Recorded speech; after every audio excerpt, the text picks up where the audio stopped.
podcast with Luke and Kirstie Sherriff.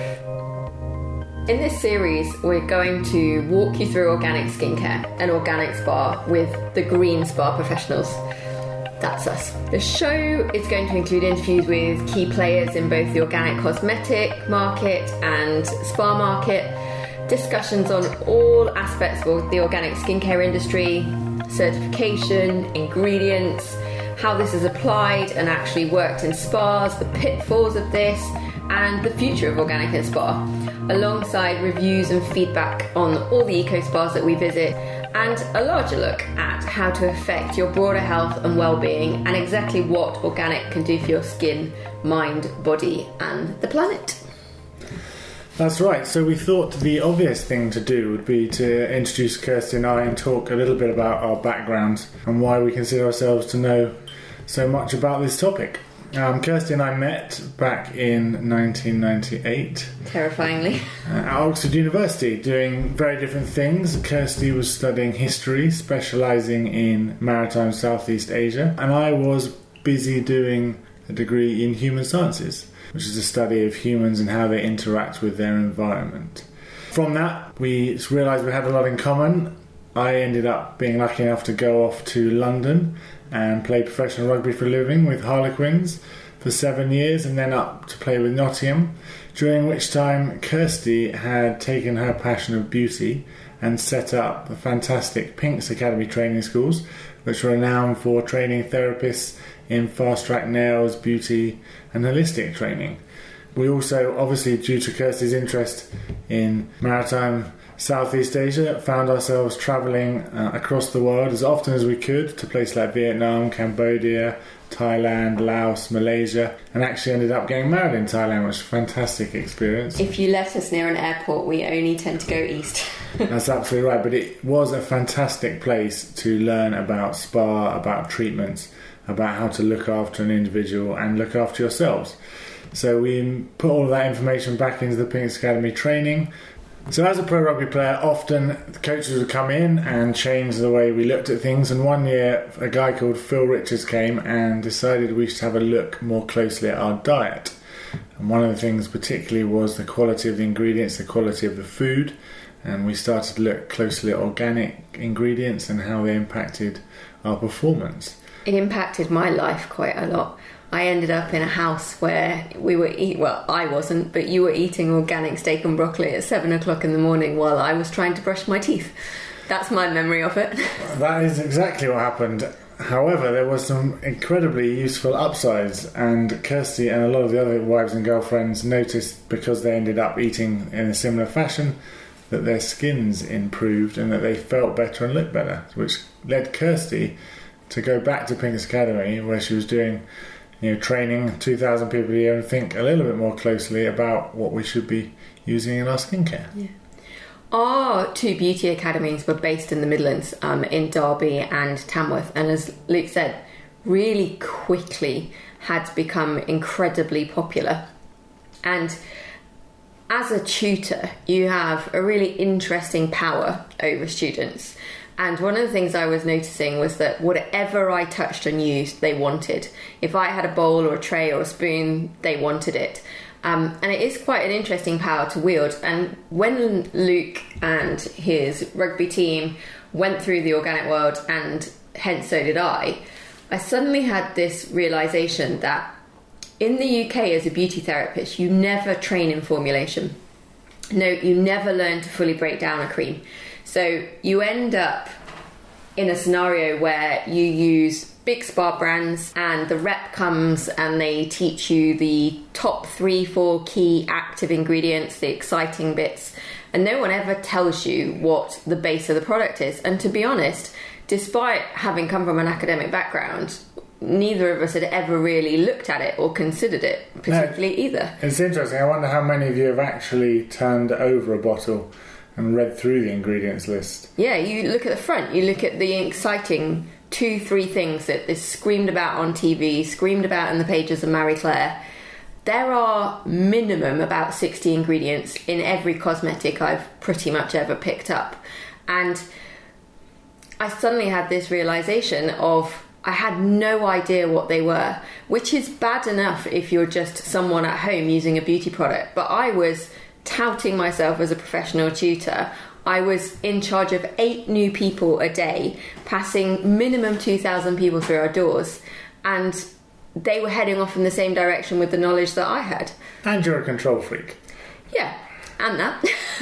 Kirstie likes to know everything. She finds it very difficult. And yeah, but can you remember one of the things I said to you? Is I was utterly shocked and slightly disgusted at myself that I actually hadn't gone into it in any detail before, that I'd had so much trust of the brands and of the beauty industry. And when we now go into spas and teach the therapists and take them through the process that we went through, the exact same things happen. They kind of end up within an hour with their hands in their head in their hands going, how is this possible?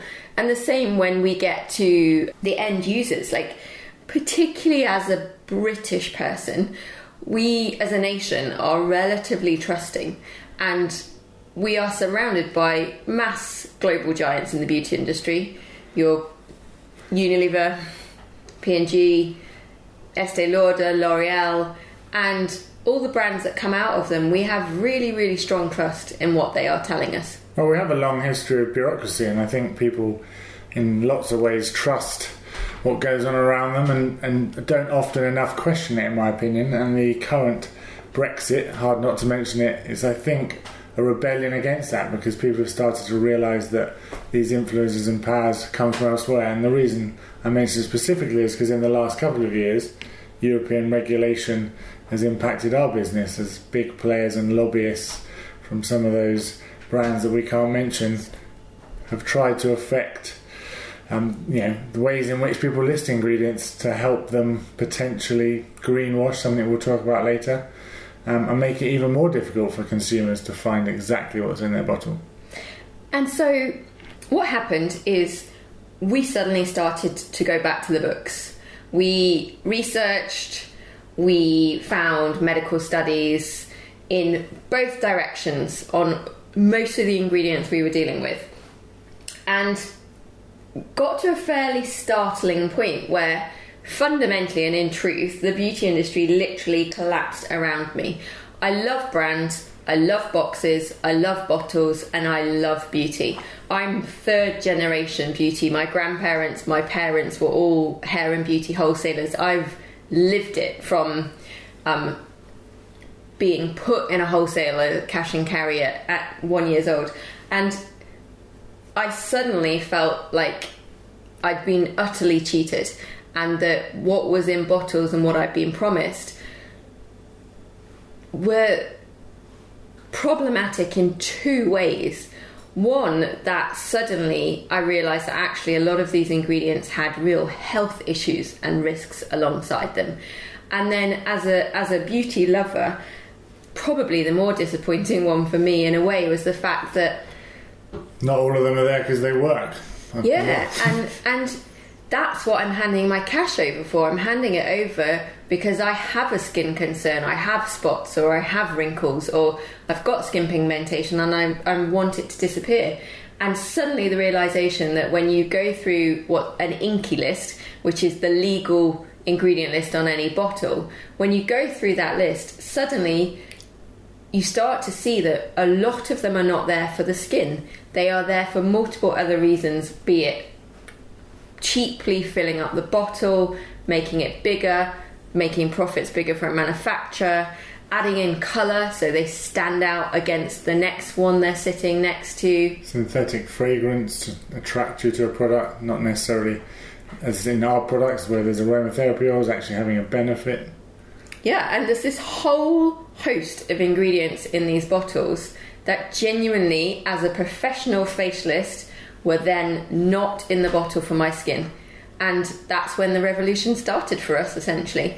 And what we thought would be useful to do today is, in episode 1, is to start you, our listeners, exactly in the position we did, and go through some of that list so that you can see the kind of startling position we ended up in, and ultimately the reason that the next 8 years occurred. Because without that list of ingredients, this all wouldn't have happened. That's why in 2008 we launched Pink's Boutique award-winning certified organic skincare for professionals by professionals. With our expertise in training, one of the key things we deliver is organic luxury spa treatments, and predominantly are a spa brand. We've got 100 spas across the UK, including the John Lewis and Beauty Spa, which we're launching the second one in a couple of weeks in Leeds, which is fantastic and exciting. And this week we've been particularly excited because the Soil Association, who you will have heard of with regards to food, actually accredit our products with regard to the ingredients that go in them to give us a third-party certification so that you guys can trust what we're saying. And they sponsor and support Organic Beauty Week, which was a big thing for us, obviously. And we've been out with our spas this week, meeting them, teaching them, and we've supplied them and created our Truth is Beauty wallet card, which is a fantastic little thing. And if you get a chance to go to any of our spas or go to our website, pinksboutique.com, you can request one of these, and they have the list of baddies to avoid that Kirstie was describing just then.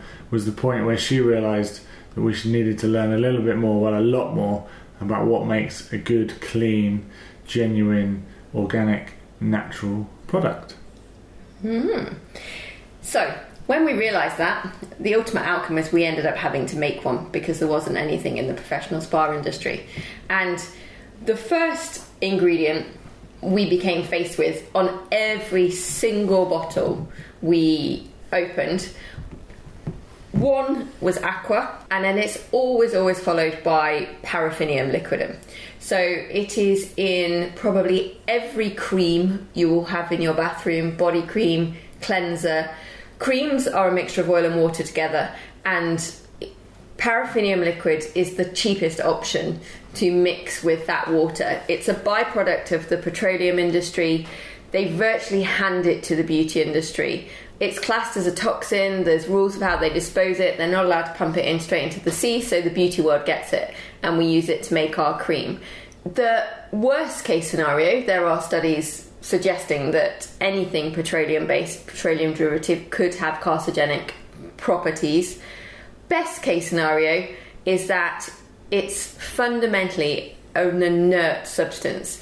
Can you remember when we had a really interesting conversation with Stuart of Formulator when they were talking about dermatologically testing for allergens? Oh yeah, that's right. When they are testing for allergens, when you're having proper dermatological testing, they will put a blob of paraffinium liquidum on one spot because it is inert. And it's your trial patch. They know you're not going to react to that, so they test it. Yeah, and that really should tell us something. Beauty therapists and a lot of top facialists are now trying to avoid it. The fear is that even ignoring the worries that a mineral and a paraffin liquidum, so sometimes it's referred to as mineral oil, that it's essentially like wrapping your skin in cling film, and that it's pore clogging, not great if you have oily skin, acne, spots, yet ironically will always be the base of most spot regime products and teen products because it's so ultimately cheap. It's a cheap ingredient with little benefit, but is a substantial percentage of every bottle alongside water. I think it annoys me as much that you're essentially paying for something that does nothing. I mean, that's one of the things that frustrates us both, is that there's absolutely no reason other than the manufacturer or the cosmetic company making more money, because they're just filling the product with something that doesn't have any benefit to you. And for me, that's as annoying as, you know, other potential bad outcomes. Because the options are in replacement to it, you need a seed oil. So you need something like organic apricot oil or organic coca seed oil, things that we use, and they're more expensive, and it is simply a game of maths. Though paraffin liquidum, that's your first one to head off to your bathroom and look for, because I'm pretty sure it will take you about 3 seconds before you find it. And very worryingly, if you do have young children, it is a substantial ingredient in most child bath, baby oil, body washes. So go check those quite quickly too. Yeah, a little challenge. See if you can get through 3 products without finding it. Yeah. For those of you that are new to Inkey Lists as well, remember that they are purposely listed in order of which there is most in the bottle. So the ingredient that comes first has the highest percentage in the bottle, and paraffinium liquid will always be in the top list. Now, if you're really lucky, it will be followed, and I say that with some irony. I'm not sure you sounded sarcastic enough. If you're really lucky, your paraffinium liquidum will be followed by propylene glycol, another petroleum derivative. So honestly, and this is from very cheap skincare products to very expensive skincare products, your first 3 ingredients will be water, paraffinium liquidum, petrol derivative, propylene glycol, petrol derivative, and they will probably make up about 70 to 80% of the bottle. That is the fundamental base of the emulsion. Now, propylene glycol gets wheeled out to the press relatively frequently because it is the key ingredient in windscreen wipers, windscreen wash.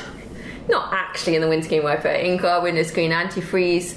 It's used to scrape barnacles off the side of boats when they come out, in hydraulic brake fluid. So it's an ingredient that in the green world gets wheeled out as a real scaremongering ingredient. And again, we can do episodes, and may well do episodes. We really want to hear from people which of these ingredients you want us to do full episodes and dig even deeper into. There are studies, medical studies that we have read with severe risks, and then there are medical studies, like in most things, that then say there are none. But goes back to the fundamental base of, could there be a better alternative for it? And if there is any concern at all, why would you risk it? There's so many better natural organic alternatives that get as good, if not better, results. We're big believers in going that little bit further and finding something that it's actually beneficial without the potential risk. It's a no-brainer, really. Propylene glycol is there as a humectant. It attracts water, which is crucial in skincare. But hyaluronic acid would be your amazing alternative as a humectant, but substantially more expensive, but substantially more effective. And better for you. So, paraffin liquid, propylene glycol. Go look for those 2 first. Third up. It is SLS, the sodium lauryl sulfates. They're found in shampoos, bubble baths. They're the things that make things go foamy and frothy, so we're all very used to them. But they're actually probably less known as engine degreasers, car washes, floor cleaners. They're obviously a very cheap way, and they're necessary in some products, or perceived as necessary, because they are the emulsifiers and the surfactants, the things that bind products and make them foam. But obviously there's lots of evidence, and lots of non-green dermatologists that themselves say that they're potentially involved in childhood eczema. At the worst case scenario, they're carcinogens. And again, as we say all along, there's loads of natural and organic alternatives. Although, being honest, and that's something we always are, you probably won't get a natural alternative which, what's the best product? The Imperial Leather. The frothing.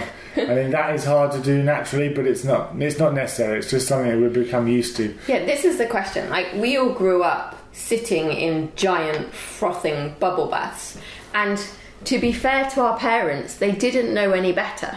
Like, this ingredient knowledge and the studies didn't exist. But the real question is, if there is a chance that sodium lauryl sulfate irritates skin and causes eczema and causing dermatitis, which people outside of the natural and organic sector, dermatologists, now agree with, do you really need bubbles? Yeah, let us know. I mean, people assume, I think, over the years that that's what makes it clean. It's not actually the case. It's just a sensation that makes it feel light and fluffy. Totally psychological. Yeah. However, you try wash your hair with something that doesn't bubble, and it really does. It does mess with you. Yeah, it's probably one of the hardest things in the natural world to get over. Yeah, and that's why natural skincare, real organic certified skincare, is, in my opinion, and I'm sure some people might disagree, is leaps and bounds ahead of the hair care industry at the moment. But it's because we genuinely can take all of these nasty ingredients out and replace them and get results, if not more substantial, better results. Whereas in hair, it does become quite tricky. And also, we've worked very hard on some of our products to produce things with a similar consistency, so the consumer doesn't feel like they're making too big a leap. It's a big enough leap to spend a little bit more and do a bit more research on a product. If it then is, difficult to use or perceived as different to use, that doesn't help our cause either. But if you do have eczema, or anyone in your family does, really, really go looking for sodium lauryl sulfate. That's how it will appear, because it really is, in my professional skin opinion, a problem that will irritate that skin condition even further. Well, it's a problem that you and your sister suffer from with shampoos and dry scalp. Yeah, and I mean, the thing that it's in that you don't necessarily go to first, because, again, who knew that someone can say that this needed to bubble, is toothpaste. Yeah, true. If I use a toothpaste with sodium lauryl sulfate in it, and it is very difficult to find one without, then I will, after 1 or 2 days, the sides of my lip will start to crack. I'll start to get rashes around my mouth. We've had a few spa clients where they've been suffering with pigmentation, lack of pigment, loss of pigmentation around their mouth, quite severe rashes, and we've changed their toothpastes, and lo and behold, mouth area fixed. Yeah. Next on our list is our favourite, purely because it sounds so fantastic, if we can actually say it, is methylisothiazolinone. I gave that one to Luke, because try as I might, still this many years in, I cannot say that word. I like to go with its acronym MI. That is considerably easier, but in all seriousness, there's a possibility that it's as bad, if not worse, as some of the things it's replaced. It's a preservative which is permitted by European regulation and believed by dermatologists to be causing dramatic contact dermatitis. And interestingly, there's a good chance that it was put in products to replace parabens, as you will have all probably heard about parabens, paraben-free products. Parabens are the only one really in this baddies list that have hit the mainstream press. And more people seem to know the word. We're getting people walking into spas saying, is it paraben free? In truth, I don't think they'd really know exactly what the paraben was and if it came up and bashed them on the nose. But there are a family of them. They will appear in the bottom line list of an INCI list. Butyl paraben, methyl paraben, ethyl paraben, propyl paraben. And they are synthetic chemical preservatives. They are what give you a 48 month shelf life. They are there for no benefit to your skin whatsoever. It is to do with extending a shelf life and thus an ability for a manufacturer to sell it. They have hit the press because there's been studies done showing, and I say this loosely in that there have been studies in both directions, but there have been a number of studies done proving that they are increasing cancer rate significantly when tested in, unfortunately, I think for the mice, it was mice. And then there have been studies arguing the other way. Luke's a scientist. He, when we met, was based in labs, and you'll know with medical studies that they're always relatively difficult in that you can skew studies in either direction, and often it depends who's funding them. That's a very cynical view, although it is possibly true. I think the important thing to say about MI is, there's an equal amount of evidence to suggest that it's potentially carcinogenic, that it causes eczema, and I think realistically they've just traded one bad product for another bad one. I think it's just generally best to be avoided. Yeah, so really, in our opinion, you want to avoid parabens, you want to avoid MI. There are now much nicer ways of preserving a bottle, and the predominant way we would is using vitamin E tocopherol. People won't do it because it's such an expensive way to preserve, but vitamin E on its own, you would choose it to go in a bottle for how good it is for the skin. And also the obvious solution, which is the case in a lot of our balm products, is not to have water. Because the reason you need to preserve a product is because of bacteria and stability, and if you have water in it, then that increases the chance of those things occurring, which is why they put heavy preservatives in it. Whereas if you make an oil or you make a balm-based product with less water in it and less air, then you don't have as much to worry about.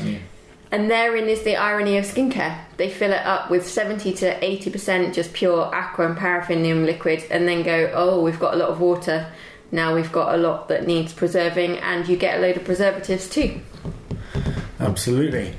Obviously, we've talked in quite a lot of depth about some of these ingredients, but there is quite a long list, and the best place to find our Truth is Beauty list is at pinksboutique.com/podcast, and you can look on the episode show notes to find out a little bit more. And also there's a great website called Skin Deep, which is an American site, www.ewg.org/skin-deep/, and that's a place where you can go and put in any ingredient, and they'll essentially give you the data, give you any testing that's been done on it, and give you a score. I really like it because it's really clear. So if you're looking at a name, as we were discussing earlier, methylisothiolinum, which is MI, then obviously you can type that in and it'll give you a score between 1 and 10, and you're looking for anything that's a 1 or 2. 1 is green, 10 is red and bad. Yeah, very obvious colour coding.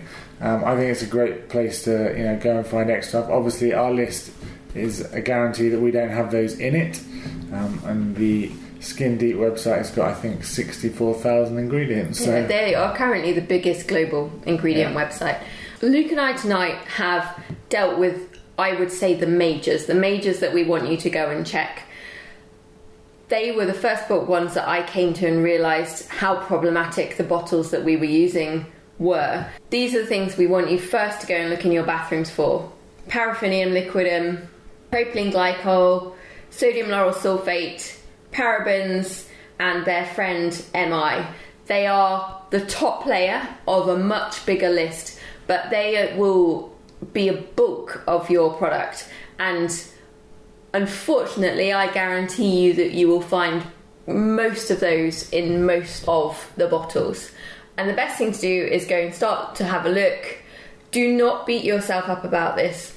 Don't feel bad that they're there. We didn't know they were there.